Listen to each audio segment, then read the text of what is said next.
नमस्कार दोस्तों, आप सभी का स्वागत है। आपके अपने YouTube चैनल मानव जीवन में दोस्तों लाइफ में सभी आगे बढ़ना चाहते हैं और लाइफ में आगे बढ़ने के लिए हमें रोज ही कुछ नया सीखना चाहिए और आगे बढ़ना चाहिए।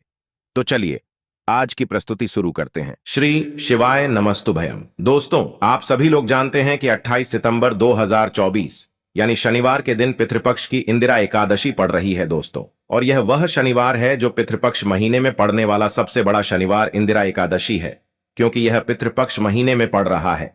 और आप सभी लोग जानते हैं कि पितृपक्ष का महीना 18 सितंबर से शुरू होकर 2 अक्टूबर तक चलेगा। गुरुजी ने कहा कि इस पितृपक्ष महीने का अपना एक अलग महत्व होता है। पितृपक्ष महीने में आपके पितर इस धरती पर आते हैं और अगर हम उनको प्रसन्न करने के लिए कोई भी उपाय करते हैं तो वह आपसे प्रसन्न हो जाते हैं। तो दोस्तों, इस इंदिरा एकादशी के दिन आपको यह उपाय अवश्य ही करना चाहिए। और दोस्तों, आप सभी लोग जानते हो शनिवार इंदिरा एकादशी का अगर सबसे बड़ा कोई उपाय है तो वह एक चुटकी काला तिल वाला उपाय है। तो दोस्तों, इस पितृपक्ष महीने के शनिवार इंदिरा एकादशी के दिन आप लोगों को इस एक चुटकी काला तिल वाला उपाय को जरूर करना है। बहुत सारे लोग होंगे जिन लोगों ने इस उपाय को ना किया हो, मतलब पूरा साल निकल गया, उन्होंने किसी भी दिन इस एक चुटकी काला तिल वाला उपाय को ना किया हो। पर दोस्तों, आपके पास एक आखिरी मौका बचा हुआ है जो कि 28 सितंबर के दिन है। तो इस दिन आप लोगों को इस वाले उपाय को जरूर कर लेना है, भले ही आपने पूरे साल भर इस उपाय को न किया हो। पर अगर आपने इस श्राद्ध पक्ष महीने की पितृपक्ष महीने के शनिवार इंदिरा एकादशी के दिन अगर इस वाले उपाय को कर लिया तो आपको इस उपाय को करने का वह फल मिलेगा जिसकी आपने कभी कल्पना भी नहीं करी होगी। इसीलिए आप लोग इस वाले उपाय को एक बार जरूर कर लेना, ताकि आप लोगों के हाथ से यह मौका ना जा सके और आपको इस उपाय को करने का फल मिल सके। दोस्तों, यह उपाय पंडित जी ने अपनी अभी की ही शिव महापुराण की कथा में बताया है, जिस उपाय को आज हम आपको बहुत अच्छे से समझाने वाले हैं। इस वीडियो को देखने के बाद इस उपाय को समझने के लिए आपको कोई और वीडियो को देखने की जरूरत नहीं पड़ेगी। तो चलिए दोस्तों, उपाय को शुरू करते हैं।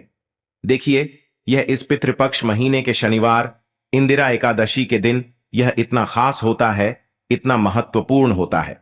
देखा गया है कभी कभी बड़े बड़े पूजा पाठ अनुष्ठान से जो मनोकामना पूर्ण नहीं होते, वह पितृपक्ष महीने के दिन एक छोटे से उपाय करने से ही आपकी मनोकामना पूर्ण हो जाती है। और बहुत सारे लोगों ने इस उपाय को किया भी है और उनको इस उपाय को करने का फल भी जरूर मिला है। अगर आप लोग भी इस उपाय को करना चाहते हैं तो आप इस उपाय को पहले अच्छे से समझ लेना, सुन लेना, उसके बाद करना। आपको इस उपाय का फल जरूर मिलेगा और इस उपाय को कर लेने से आपके घर में चाहे किसी भी प्रकार की दुख और समस्या क्यों ना चल रही हो, आपको उसका कारण भी नहीं पता है कि भाई यह समस्या किस कारण से चल रही है। उसका कुछ भी कारण हो सकता है, जैसे पितृदोष हो सकता है या किसी भी तरह का मंगल दोष भी हो सकता है। तो इस दिन आप लोगों को एक चुटकी काला तिल वाला उपाय कर लेना है। यह एक ऐसा उपाय है जिस उपाय को अगर किसी विशेष दिन पर किया जाए तो भाई उस विशेष दिन का जो है वह तो हमें मिलता ही मिलता है।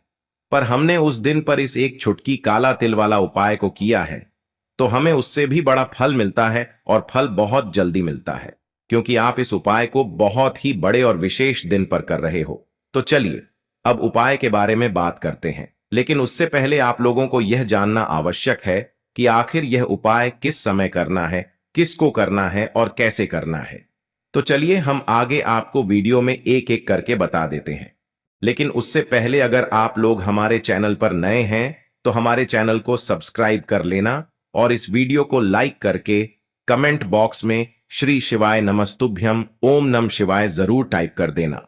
तो दोस्तों, इस एक चुटकी काला तिल वाला उपाय को हमें इस पितृपक्ष महीने के शनिवार इंदिरा एकादशी के दिन कैसे करना है, किसको करना है, किस समय करना है और कहां पर करना है, यह सारे सवालों के जवाब आपको इस वीडियो में मिल जाएंगे। और जो ये वीडियो देखेगा भाई, उसको एक चुटकी काला तिल वाला उपाय जरूर करना चाहिए, क्योंकि इस दिन काला तिल का भी बहुत ही बड़ा और विशेष महत्व होता है। और जब बात आ जाए एक चुटकी काला तिल वाला उपाय की, तो ये सोने पे सुहागा वाली बात हो जाती है और ये एक बहुत ही बड़ा उपाय हो जाता है इस पितृपक्ष महीने के शनिवार इंदिरा एकादशी का। तो अब दोस्तों, इस एक छुटकी काला तिल वाला उपाय को आखिर करना किसको है? सबसे पहले हम लोग वह बात जान लेते हैं। तो देखो, घर की जो बड़ी माताएं बहनें होती हैं, उन माताओं बहनों में से कोई भी एक बड़ी माता बहन इस वाले उपाय को कर सकती है। और दोस्तों, अगर आप चाहे तो अपने घर में से सभी सदस्यों को भी इस उपाय को करवा सकते हैं। अगर किसी व्यक्ति की खुद की कोई मनोकामना है, खुद की कोई दुख और परेशानी है जो कि वह अपने लिए ही करना चाहता है इस वाले उपाय को, तो वह खुद अपने लिए भी कर सकता है। बाकी अगर कोई घर में से ऐसा है जो कि अपने पूरे घर परिवार की सुख और शांति के लिए यह वाला उपाय करना चाहता है, तो भाई वह भी कर सकता है। उसमें भी कोई दिक्कत वाली बात नहीं है। कहने का मतलब यह है कि इस उपाय को हर एक सदस्य भी कर सकता है और पूरे घर परिवार के सदस्य के लिए घर की बड़ी माताओं बहनों में से कोई एक माता बहन भी कर सकती है। माताएं बहनें अगर घर में उपस्थित ना हो या वह यह वाला उपाय ना कर पा रही हो, तो फिर घर का कोई बड़ा सदस्य भी इस एक छुटकी काला तिल वाला उपाय को कर सकता है, चाहे फिर वह पुरुष ही क्यों ना हो। उसमें कोई भी दिक्कत वाली बात नहीं है। उसके बाद में दोस्तों, जो अगला प्रश्न निकल कर आता है वह यह आता है इस उपाय को लेकर कि आखिर इस उपाय को हमें किस समय करना है, सुबह के समय करना है कि शाम के समय करना है। तो देखो, इस वाले उपाय को आप लोग सुबह के समय भी कर सकते हो और शाम के समय प्रदोष काल में भी कर सकते हो। अब अगर आप पूछो कि भाई साहब, सबसे उत्तम समय कौन सा रहेगा इस एक छुटकी काला तिल वाला उपाय को करने का, तो हम आपसे बस यही कहेंगे कि इस उपाय को आप सुबह के समय करेंगे तो ज्यादा बेहतर होगा। बाकी अगर शाम के समय भी करेंगे तो भी अच्छा होगा, उसमें कोई भी दिक्कत वाली बात नहीं है। तो अब दोस्तों, जो अगली सबसे बड़ी और महत्वपूर्ण बात आती है वह यह आती है कि सुबह अगर हम उपाय को करेंगे तो हमें कितने बजे से ले कितने बजे तक के बीच में करना है, और शाम के समय प्रदोष काल में करेंगे तो हमें कितने बजे से लेकर कितने बजे के बीच में करना है। तो देखो, सुबह जितनी जल्दी हो सके आप उपाय को करने की कोशिश करना। बाकी अगर किसी कारणवश लेट भी हो जाओ, थोड़ी देर भी हो जाए, तो 10 या 11 बजे तक भी आप उपाय कर लेना, पर 12 बजे से ज्यादा देरी ना हो। ठीक है, इस बात का ध्यान रखना। उसके बाद में दोस्तों, अगर शाम के समय प्रदोष काल की बात करें, प्रदोष काल का जो समय है होता है वह शाम के 6 बजे से शुरू हो जाता है। मतलब शाम के 6 बजे से लेकर 7 बजे के बीच का जो समय होता है, यह समय प्रदोष काल का समय होता है।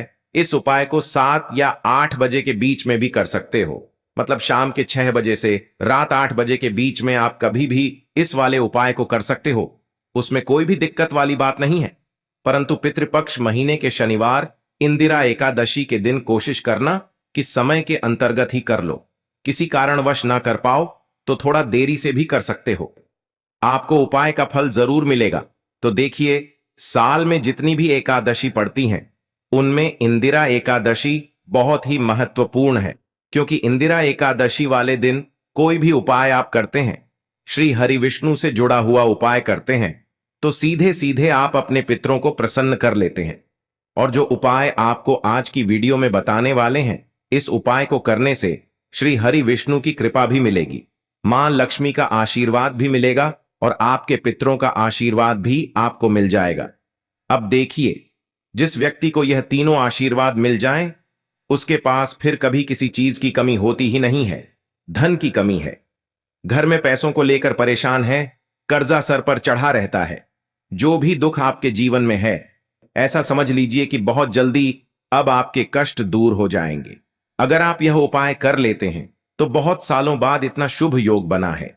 ऐसे में इंदिरा एकादशी पर यह उपाय आप करते हैं तो बहुत जल्दी चमत्कार आप अपने जीवन में खुद खुद देखेंगे। ऐसा रिजल्ट देखेंगे, ऐसा समय देखेंगे जिस पर आपको खुद भी विश्वास नहीं होगा। आप सभी यह बात जानते हैं कि जिस व्यक्ति को श्री हरि विष्णु की कृपा मिल जाए, उसके पास कभी पैसों की और धन की कमी होती ही नहीं है, क्योंकि किस व्यक्ति को कितना धन देना है श्री हरि विष्णु ही तय करते हैं। धन की देवी मां लक्ष्मी देती हैं, लेकिन कितना देना है यह तो श्री हरि विष्णु के हाथ में ही होता है। दोस्तों, चलिए बात कर लेते हैं। पहला वाला उपाय में देखिए, शनिवार के दिन इंद्र एकादशी का पढ़ना बहुत उत्तम है। शनिवार का दिन आप सभी जानते हैं शनिदेव का है और साल 2024 शनिदेव का ही साल है।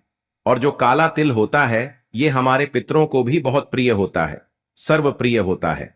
और काला तिल जो है आप सभी जानते हैं श्री हरि विष्णु से जुड़ा हुआ है।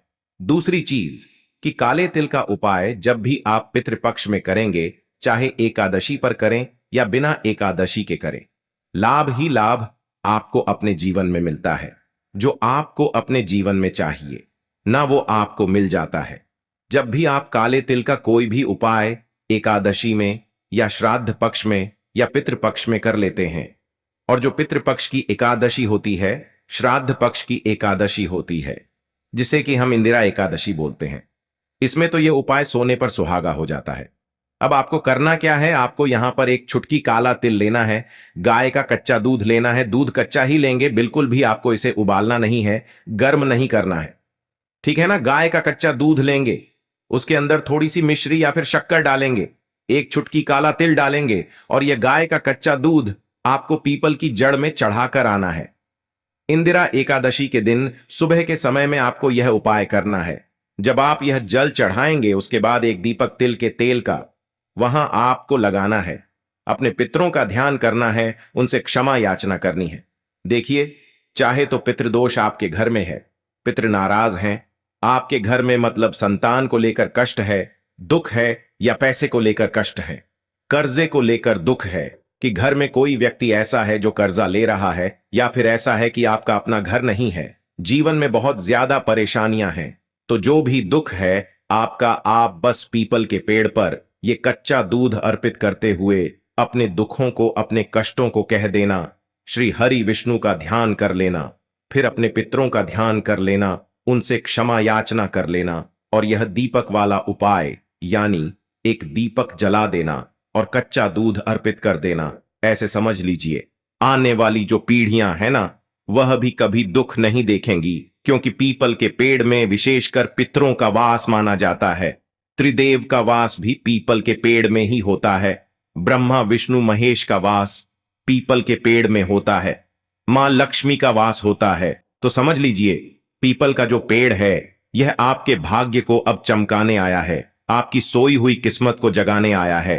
तो यह उपाय करिए और फिर चमत्कार खुद इसका देख लीजिए, बहुत ही उत्तम है। यह दोनों के दोनों उपाय, जो व्यक्ति इन उपाय को कर लेगा वह तो अपने भाग्य को ही चमका लेगा, अपना ही उद्धार वह व्यक्ति कर लेगा जो इस उपाय को कर लेगा। तो पहले उपाय की बात कर ली, जो कि इंदिरा एकादशी पर आपको करना है, शनिवार का दिन है। इस बार अब बात कर लेते हैं दूसरे उपाय की। तो देखिए, जो दूसरे उपाय है यह विशेषकर पितरों के लिए है। एकादशी वाले दिन जरूर से आप इन उपायों को करें। तो अब जो दूसरे उपाय आपको बताने वाले हैं, पितृ इतने प्रसन्न हो जाएंगे कि कभी आपसे नाराज नहीं रहेंगे और उनकी कृपा आपके ऊपर हमेशा बनी रहेगी। देखिए, पितरों का आशीर्वाद जिसको मिलता है, पुत्रों की कृपा जिसे मिलती है, उसके जीवन में कभी दुख नहीं आते, कभी पैसों की कमी नहीं आती, धन की कमी नहीं आती, सुख समृद्धि उनके घर में हमेशा बढ़ती है। जो लोग अपने पितरों का आशीर्वाद प्राप्त करते हैं, अब आशीर्वाद कैसे प्राप्त करना है।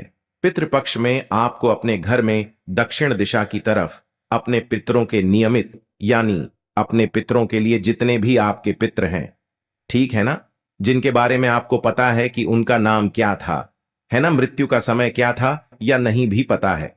कुछ ऐसे पितृ भी हैं जिनका नाम वगैरह आपको कुछ नहीं, सबका ध्यान करते हुए आपको अपने पितरों के लिए दक्षिण दिशा में दीपक लगाना है। दीपक की लौबी दक्षिण दिशा की तरफ ही करनी है और अपने पितरों से क्षमा याचना करनी है। एक दीपक जहां पीने का पानी रखते हैं वहां लगा दीजिए। बस यह उपाय पितृपक्ष में करते रहेंगे तो कभी पितृ नाराज नहीं रहेंगे और आशीर्वाद देते रहेंगे। आपको उनकी कृपा बरसती रहेगी और पितरों की कृपा जहां बरसती है वहां कभी संकट दुख नहीं आते हैं। मित्र खुद आपके घर के संकटों को दूर कर देते हैं। तो चलिए जल्दी से बात कर लेते हैं अब अपने तीसरे उपाय की। देखिए, गौ माता का महत्व आप ऐसे भी समझ सकते हैं, जिस जगह पर गौ माता के चरण होते हैं, जहां वह खड़ी होती है ना, वह जगह ही पवित्र हो जाती है। तो आप समझ सकते हैं कि अगर आपके भाग्य में दुख और कष्ट भी लिखे हैं ना, उन्हें भी आप दूर कर सकते हैं अगर यह उपाय सच्ची श्रद्धा से कर लेते हैं। अब उपाय को करने के लिए आपको 3 रोटी अपने घर से निकालनी है, ठीक है ना। इंदिरा एकादशी वाले दिन यह उपाय करना है। बहुत ही अच्छा, बहुत ही उत्तम और एकदम नया उपाय है। 3 रोटी आपको अपने घर से निकालनी है। आटे में नमक नहीं डालना है। जो रोटी आप गाय के लिए निकालेंगे, पहली रोटी पर आपको घी लगाना है। मतलब एक रोटी पर आपको घी लगाना है देसी, एक रोटी पर आपको हल्दी लगानी है और एक रोटी पर आपको रखना है गुड़। अब तीनों रोटी को एक साथ कर लेंगे, ठीक है ना? हल्दी वाली, घी वाली और गुड़ वाली, एक के ऊपर एक, एक के ऊपर एक, इस तरह से तीनों रोटी आपको रख लेनी है। और यह उपाय आप इंदिरा एकादशी वाले दिन किसी भी समय कर सकते हैं। सुबह में भी कर सकते हैं, शाम को भी कर सकते हैं, दोपहर में भी। जब आपके पास समय हो तब ये उपाय आप कर लें। तीनों रोटी रखकर, जिस पर आपने गुड़ रखा है, हल्दी लगाई है, पर घी लगाया है, यह तीनों रोटी आपको अपने हाथ से गौ माता को खिलानी है। जब ये रोटी आप खिला देंगे तब आपको गौ माता के मस्तक पर, उनके माथे पर हल्के से टच करना है, उनको छूना है और अपनी विश, अपनी इच्छा उनसे कह देनी है। अगर कोई ऐसी इच्छा, कोई विश है जो लंबे समय से अटकी हुई है, पूरी नहीं हो रही है, या धन संपदा की बहुत कमी आपके घर में है, पैसा नहीं आता है, या घर में पैसा रुकता नहीं है, तिजोरी में नहीं रुकता है, फिजूल खर्ची बहुत ज्यादा होती है ना, दवाइयों में पैसा बहुत जाता है, तो यह उपाय आप इंद्र एकादशी पर किसी भी समय कर लेना। श्री हरि विष्णु का ध्यान करते हुए, अपने पितरों से क्षमा याचना मांगते हुए, क्योंकि गौ माता में हमारे पितरों का वास भी होता है। ऐसा समझ लीजिए, दुख कितना भी बड़ा आपके घर में हो, कष्ट चाहे कितने भी हो, आपके जीवन से दूर होकर रहते हैं, क्योंकि यहां पर आपको 33 कोटि देवी देवताओं का आशीर्वाद मिलता है, आपके पितरों का आशीर्वाद मिलता है, मां लक्ष्मी की कृपा मिलती है। तो ऐसा समझ लीजिए कि इंदिरा एकादशी का इससे बड़ा उपाय आपको नहीं मिलेगा। बहुत ही विशेष और बहुत ही उत्तम उपाय है। वैसे भी जो लोग अपने घर में गौ माता के लिए पहली रोटी निकालते हैं, कभी उनके घर में अन्न और धन की कमी गौ माता यानी कि 33 कोटि देवी देवता आने नहीं देते हैं। तो शनिवार इंदिरा एकादशी दिन यह उपाय जरूर करें। तो दोस्तों, यह थे पूज्य गुरुजी द्वारा बताए गए कुछ बहुत ही खास उपाय। आज के लिए बस इतना ही इस वीडियो में दी गई जानकारी। अगर आपको अच्छी लगी हो तो प्लीज हमारे चैनल मानव जीवन को सब्सक्राइब करें, लाइक करें और हमारे वीडियो में अंत तक बने रहने के लिए धन्यवाद।